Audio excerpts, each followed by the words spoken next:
jakże kręciła ten film o tych wspominkach pilockich, wspomniało mi się coś jeszcze, co tak poważnie padać, to Carl Gustav Jung jest twórcą takiej teorii, która się nazywa zjawisko synchroniczności, że podobne przyciągu podobne. Że na przykład jak się tam wtosik żeni, to często te nazwiska są jakoś związane i on na przykład zbierał nazwiska, które są związane z zawodami. Że dentysta to Świder, tak się mianuje, że kiedyś był tam taki ginekolog, który się nazywał Gmerek, no to akurat Gmerek jest co insze, ale mam takie oko wyczulone na takie zjawiska. I no, że powiem tak, że mnie się porząd przytrafiają takie rzeczy, które już ktoś mi padał, jakby ja wiedziała, że pani nie cygani, to ja bym myślała, że pani to wszystko wymyśla. I to było tak, ja miała taką grupę działków, które przyjechały do nas z DDR-u, czyli z Niemiec Wschodnich. Miałam się nimi na terenie Polski opiekować, być ich pilotem, oprowadzać ich i powiem wam, że one z tej Polski, to był czas PRL-u, ale taki już u nas był taki luz blues, taki rok 86, 7, czyli tak szło ku odwilży i one wyjechały od nas z przeświadczeniem, że w Polsce zboczyńcy i wariaty chodzą po ulicach i one miały każdy dzień jakieś dziwne zdarzenie i ja się nawet zastanawiałam, jak to jest w ogóle możliwe, żeby się coś takiego każdy dzień działo. Traficie każdy dzień wariata. No nie, byście padali w robocie pełnomocie, no dobra.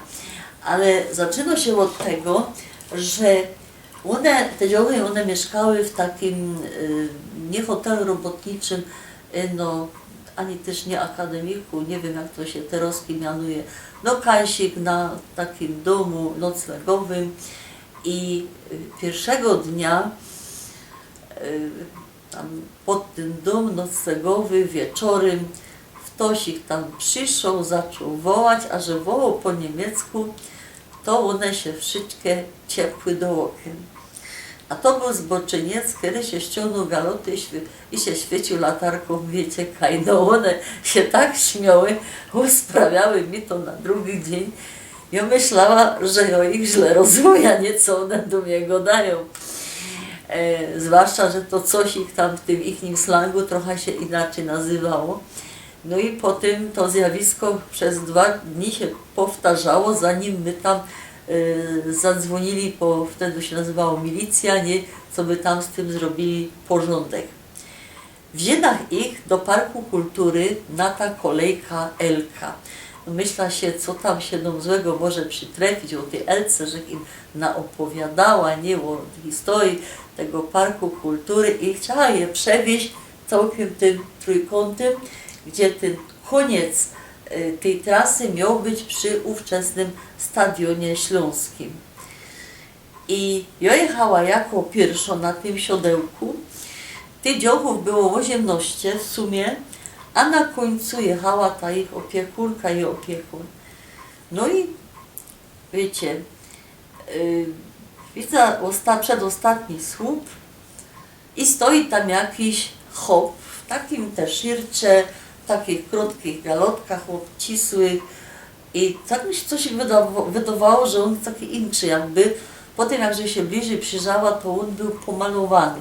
On miał brwi zrobione, kolorki zrobione, ale jak już tak jechała ta pierwsza, to on zaś te galoty też ściągnął, nie?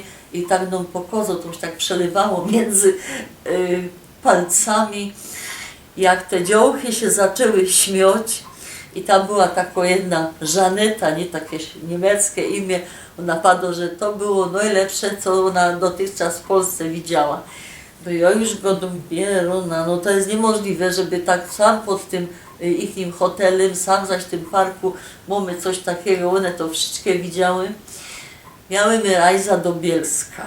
A wiecie, komuna, kościół B, no i w Bielsku też każda ulica w wielkim mieście i w Rosji i u nas się nazywała Lenina, więc w Bielsku też ulica Lenina. To był taki trakt handlowy, teraz też tak jest, no się inaczej mianuje. No i ja tam one strasznie się chciały kryształy kupić i ja tam jedna ta ulica gdzie nadyć przedstawcie się na początku tej ulicy stoi baba i ma tak, Nasia, 5 różańców, na rękach różańce, pełno modlitewników, no i miała jakiś taki własny wykład, nie wiem, taki przekaz od Ponwóczka samego chyba, no i tak szła z taką mądrą miną i nauczała, nie?